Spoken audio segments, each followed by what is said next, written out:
যত সাহাবায়ে কেরামের নামাজ রসুল পড়াইছেন, কোন সাহাবীর জানাজাকে কেন্দ্র করে নবীর ওহী আসে নাই। একজন সাহাবী ছিলেন যার নামটা ছিল মাবিয়া ইবনে মাবিয়া। বলেন, মাবিয়া ইবনে মাবিয়া রাদিয়াল্লাহু তাআলা আনহু।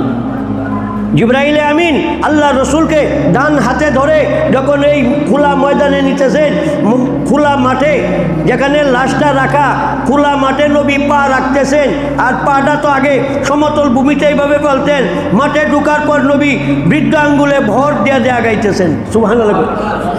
এক সাহাবী বলে, লিমা সনাতা হাযা ইয়া রাসূলুল্লাহ, পুরা জমিনকে আপনি পা বিছাইয়া হাঁটলেন, এই প্রশস্ত ময়দানের এরিয়াতে দুইটা পা কেন দাঁড়া করাইলেন? সুবহানাল্লাহ কইনা। বৃদ্ধ আঙ্গুলে ভর দিয়া নবী এইভাবে আগাইতেছেন।